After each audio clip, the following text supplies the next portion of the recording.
A few years before the time of writing this, there was an experiment to test a phenomenal invention. If the test was successful, it could have potentially revolutionized the world of video games forever. The invention was a virtual reality gaming console that would actually put eager players into the game so they could vividly experience it instead of just play it.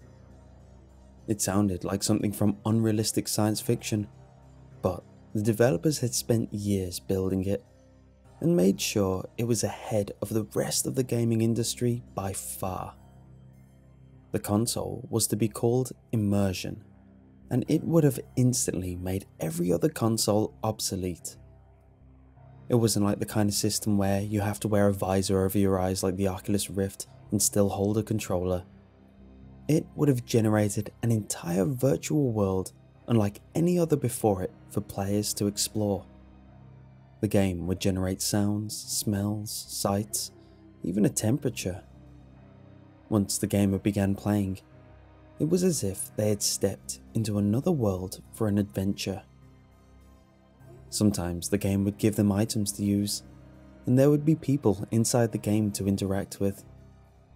People would wander around the world, heroes, villains, and neutrals. The game would create situations, and the player would have to solve them. The immersion actually put the player into the story. It was an active piece of technology, far beyond today's limitations, and it held a certain tempting beauty to it that attracted almost every major business to hear of it. The way the immersion worked was by getting into your head. Basically, the system would put you in a sleep-like condition and control the dreams you had. It was a complicated and very sophisticated device. The only thing players had as a controller was a helmet over their heads for the machine to work. Anyone who was wearing the helmet should only move a little bit while playing the game in the curious sensation known as sleepwalking, similar to how they would in actual slumber. If you had died or lost in the game, then the immersion would simply wake you up.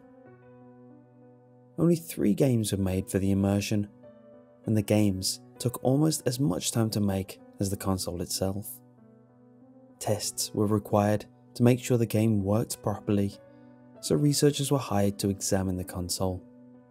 However, developers wanted to keep the invention a secret, so that no other company could steal their idea or make a console to rival the immersion, which was highly unlikely.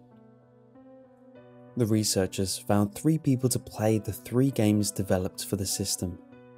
The names were Mark, Luke, and Wayne, and each of them was a devoted gamer.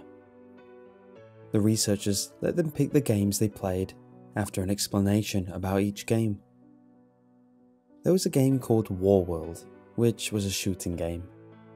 The player would have started in a helicopter, wearing a full standard issue army uniform.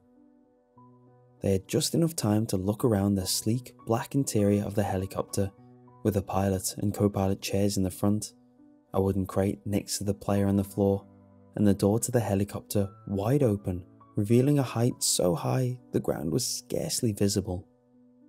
After a moment of looking around, the pilot told them to grab a parachute, a gun from the crate, and then to jump out of the helicopter. The immersion would have made it all the more terrifying than pressing a button and walking forward. It would make the player smell the air at the high altitude and feel the overpowering strength of the helicopter blades as they stood in the doorway, staring down at the earth where a layer of dust concealed the ground.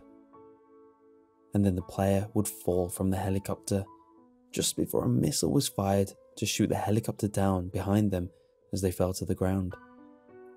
The player would actually feel the heat of the explosion scraping their back. The explosion would have been deafeningly loud and scattered flaming helicopter pieces everywhere. The player would then have to pull the ripcord of the parachute to land in the middle of the war zone with a gun they chose. Each soldier, friendly or enemy, would have custom faces, different stories and personalities, and different techniques. This was the game Mark would play. The next game was titled Diesel Drag, a racing game. It started with the player walking through a tunnel onto a racetrack, where there would be lines of race cars arranged, all different types and models. All the player had to do was climb inside one and turn the key in the ignition, and then all of the other cars would suddenly have drivers in them, ready to race. There had been plenty of tracks designed. The racetracks ranged from a NASCAR type track to a forest drive to public racing through a city. The immersion had also created a world off of the racetrack in case the player went off-road. The NASCAR track had spectators wandering around outside the boundaries. The forest had trees and woodland animals, and the city had individual shops with different people inside. This was the game that Luke would play. The third and final game developed for the immersion was the most vivid of them all. The developers saw an opportunity to make a horror game, an actual scary one, unlike any made before, and they decided to make one for the immersion. Hours of time went into making the monster look intimidating and frightening, and weeks went into creating how he would behave in the game. This game was called The Aberrant. The player would begin strapped to a table, and they would find their arms tied down. If they struggled, the player would find their right arm was loose and possible to twist out of the binds. The room was empty, aside from the table. Looking around, the player would see the room was a perfect square with stone walls and an iron door. After about 20 seconds, a white-haired man would enter the room with a long butcher's knife. If the player was free or nearly free, he would attack. If the player appeared to still be strapped down, he would stand over them and begin whispering about how much he would love to see the blade enter their flesh and other psychotic things such as this. To make this moment even creepier, a few developers had had extended conversations with murderous asylum inmates who had stabbed victims to death, only to get a feel for the emotion required for this man. The player could overpower the man and knock him to the ground, or push past him and escape.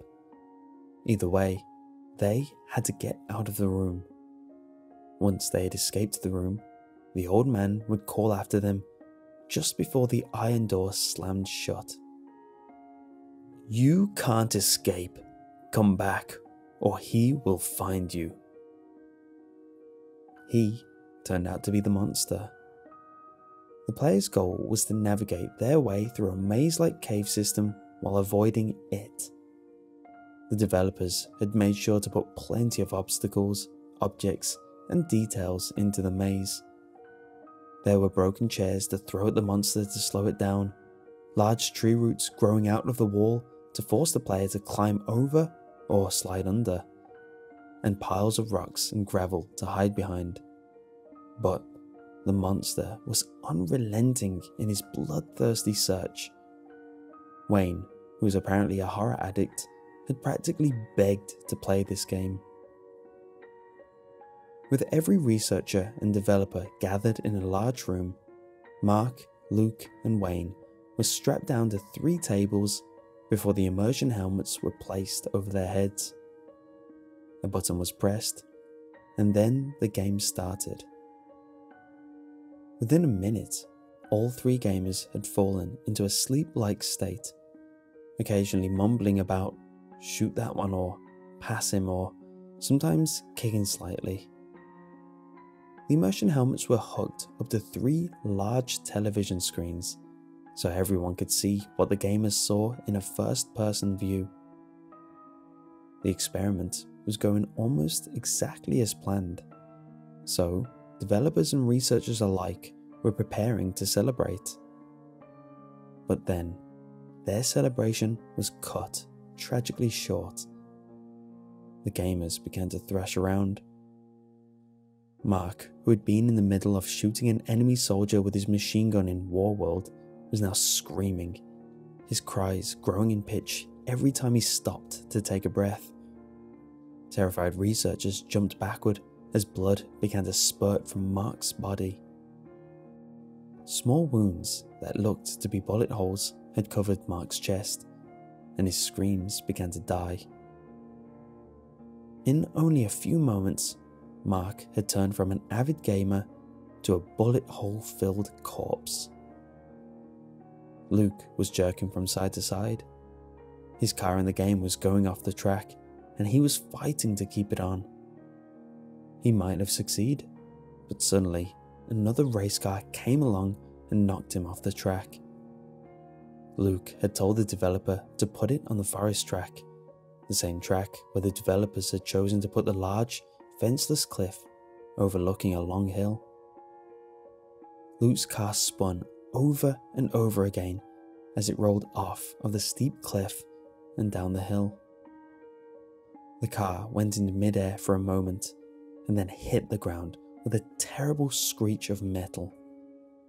Luke's seeping body quivered for a moment, and then there was a loud cracking sound as his neck snapped, along with a few other bones. All was still, and then the car exploded. Luke's body erupted into flames, and researchers were astounded at this sudden spontaneous human combustion. A few ran for the fire extinguisher, but all that remained of Luke was a black hunk of meat and a burning smell. At this point, developers and researchers alike were trying to stop the game Wayne was playing. If they had simply pulled off his helmet, Wayne's brain might have been permanently damaged. They couldn't turn off the game and could only watch Wayne play. Wayne's arm had been cut while escaping the old man in the beginning of the game, and a thick gash appeared in reality, staining his shirt sleeve with blood. After escaping the old man, Wayne was now running for his life down the caves. The monster's roar echoed behind him in the distant darkness at the end of the tunnel. Wayne found himself in a large open area. He looked around for a few seconds, and then came the sound of thundering footsteps. He cast a quick, frightened glance to the dark tunnel he had just emerged from, and then looked around the area again. There was a large rock over to the side, and Wayne quickly scrambled behind it. He froze, trying not to even breathe as the footsteps entered the room. There was the sound of the monster sniffing. Wayne stared at the ground, hardly daring to move the slightest bit. The monster stopped, and there was silence. Wayne cautiously began to raise his head to look up at the top of the rock. There was no sound. Suddenly, a large, clawed hand shot down over the top of the rock. There was a loud growl, and Wayne screamed. The claws managed to seize him around the chest and pull him from his hiding spot. In reality, Wayne's body opened up with more scratches, leaking even more blood. The monster hoisted him into the air and then threw him to the ground. Wayne looked up and got a glimpse of the monster. Its face resembled a human skull, having two dark eyes and a stubby nose. The eyes held two green orbs that cut through Wayne like hunter's eyes. The monster had a mouth like a gaping chasm with long, sharp teeth. Its body was large and brown with long legs. Long appendages grew from under its arms, wrapping around Wayne and pulling him into the air upside down. Wayne screamed and put his arms in front of him as some sort of defense. And then the monster's mouth opened wide and pulled Wayne into itself before its mouth closed, chomping on the man as though he were nothing more than a piece of bread. In reality, Wayne's body fell open, exposing a broken skull and meaty insides. His lifeless eyes still remained in his head, staring out of the holes in his skull. A few people vomited. In the game, the monster threw Wayne down. The green lights in its eyes died, reducing them to pure black.